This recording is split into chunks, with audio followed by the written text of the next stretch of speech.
ശിവരാത്രിയായിട്ട് ഞാനും ഡോക്ടർ ആതിരയും ഷിൻചേച്ചിയും കൂടി ആലുവയ്ക്ക് പോവാണ്. അപ്പോൾ മെട്രോയിലാണ് നമ്മുടെ യാത്ര. മെട്രോ സ്റ്റേഷനിൽ ഇറങ്ങിയിട്ട് മണപ്പുറത്തേക്ക് കുറച്ച് നടക്കാനുണ്ട്. എങ്കിലും ഏകദേശം ഒരു 5:30 കൂടി ഞങ്ങൾ അവിടെ എത്തിയിരുന്നു. ആ ഒരു ടൈം ആയതുകൊണ്ട് തന്നെ ആളുകളൊക്കെ വന്ന് തുടങ്ങുന്നുണ്ടായിരുന്നുള്ളൂ. അതുകൊണ്ട് വലിയ തിക്കോ തിരക്കോ കാര്യങ്ങളോ ഒന്നും ഉണ്ടായിരുന്നില്ല. റൈഡുകളൊക്കെ ചുമ്മാ കിടന്ന് കറങ്ങാറുന്നു. അങ്ങനെ നോക്കി വന്നപ്പോഴാണ് ഇവിടെ ഒരു ഗോസ്റ്റ് ഹൗസ് കണ്ടേ. അതിനോട് ചേർന്ന് തന്നെ ഗുണ കേവ് ഉണ്ടായിരുന്നു. അപ്പം നമ്മൾ വിചാരിച്ച് ഗോസ്റ്റ് ഹൗസിൽ ഒന്ന് കയറി നോക്കാമെന്ന്. അവിടെ പേടിക്കാനൊന്നും ഉണ്ടാവില്ല, നമുക്കെന്നാലും ഒന്ന് കയറി നോക്കാം എന്നും പറഞ്ഞത് താറ്റി എന്താന്ന് കാവടി തുള്ളി പോണതാണ് ഈ കാണുന്നത്. കയറി കഴിയുമ്പോൾ കുഴപ്പമൊന്നുമില്ല, നല്ല വെട്ടം വിളിച്ചൊക്കെ. പക്ഷെ പെട്ടെന്നാണ് ഞങ്ങളുടെ 3 പേരും കണ്ണടിച്ച് പോയതും അവിടെ മൊത്തം ഇരുട്ടായത്. അതിന്റെ കൂടെ പേടിപ്പിക്കുന്ന രീതിയിലുള്ള ശബ്ദങ്ങളും. അപ്പം തന്നെ ചെറുതായിട്ട് 3 പേരും കിളി പോയി. പിന്നെ കണ്ടത് 1-2 അസ്ഥികൂടങ്ങളാണ്. അവരെ നോക്കി കൊഞ്ഞനെ കുത്തിക്കൊണ്ട് ഇവിടെ ഒന്നും പേടിക്കാനില്ലല്ലോ എന്ന് പറഞ്ഞു പോകുന്ന സമയത്താണ് നമ്മുടെ പ്രേതങ്ങളുടെ കടന്നുവരവ്.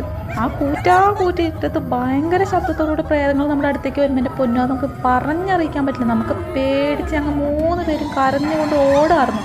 സത്യത്തിൽ ഞങ്ങൾ 2 പേര് വീഡിയോ ക്യാമറ ഓണാക്കി വെച്ചിട്ടുണ്ട്. പക്ഷേ ഞങ്ങൾക്ക് 2 പേർക്കും വീഡിയോ എടുക്കാൻ പോയിട്ട് ആ ഫോണൊന്നും മരിക്ക് പിടിക്കാൻ പോലും പറ്റില്ല. ഞങ്ങൾ ഫോൺ എറിഞ്ഞിട്ട് ഓടാനാണ് നോക്കിയത്.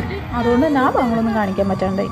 എങ്ങനെയെങ്കിലും അത് പുറത്തെത്തിയാൽ മതി എന്ന് വെച്ചാൽ ഞങ്ങൾ കാറി കറിഞ്ഞുകൊണ്ട് 3 പേര് ഓടാറുന്നു. പക്ഷെ നമുക്ക് വഴി പോലും കാണാൻ പറ്റില്ല. ആ സമയത്ത് സങ്കടം തോന്നിയൊരു പ്രേതം വന്ന് ഞങ്ങൾക്ക് പുറത്തേക്കുള്ള വഴി കാട്ടി തന്നു. എന്തായാലും പാവം പ്രേതം. പിന്നെ നമ്മൾ പോയിട്ടുണ്ടായിരുന്നു ഡാൻസിങ് കാറിൽ കയറാനായിട്ടായിരുന്നു. എല്ലാ വർഷവും ഞാൻ ആലുവയ്ക്ക് പോകുമ്പോൾ മുടങ്ങാതെ കയറാറുള്ള റൈഡായിരുന്നു ഡാൻസിങ് കാർ.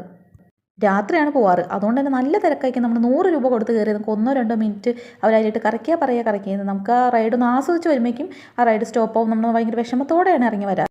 ഇപ്രാവശ്യം നേരത്തെ വന്നതുകൊണ്ട് ഞങ്ങൾ മാത്രമാണ് ആ സമയത്ത് അതിൽ കയറാനായിട്ടുണ്ടായിരുന്നത്. അതിലാദ്യം തന്നെ കയറി ഞങ്ങൾ തന്നെയാണ് തോന്നുന്നു. കാരണം ആ സീറ്റിലെ പൊടി മൊത്തം ഞങ്ങളുടെ ഡ്രസ്സിലുണ്ടായിരുന്നു. അങ്ങനെ ഞങ്ങൾ 2 പേരും മാത്രം വെച്ചുകൊണ്ട് ആ റൈഡ് അങ്ങ് സ്റ്റാർട്ട് ചെയ്തു.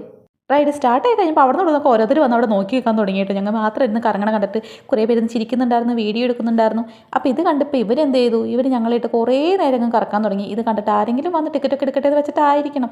അങ്ങനെ കറങ്ങി ഞങ്ങൾ മടുത്ത്, നിങ്ങൾ എന്ത് തേങ്ങയാടോ കാണിക്കണമെന്ന് നിർത്ത്, ആളിറങ്ങാനുണ്ട് എന്ന് പറയേണ്ട അവസ്ഥയായിപ്പോയി. അങ്ങനെ ആദ്യമായിട്ട് കൊടുത്ത പൈസ മുതലാക്കി മടുത്ത് വെറുത്തിറങ്ങിപ്പോന്നു.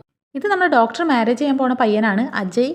സാറിനൊന്ന് അവിടെയായിരുന്നു ഡ്യൂട്ടി. അപ്പം നമ്മൾ പോയി കുറച്ച് നേരം അവിടെ നിന്ന് സംസാരിച്ച് ഒരു ഫോട്ടോ ഒക്കെ എടുത്തിട്ട് അവിടെ നിന്ന് പോന്നു. പിന്നെ നമ്മൾ പോയത് ഗെയിമിൻ്റെ സെക്ഷനിലേക്കാണ്. അപ്പോൾ ഡോക്ടർ ഒരു ബോളൊക്കെ ഇട്ടിട്ടൊരു ഗെയിം കളിച്ച് ആ ഗെയിമിൽ നമ്മൾ 8 നിലയിലല്ല 10 നിലയിലും പൊട്ടി.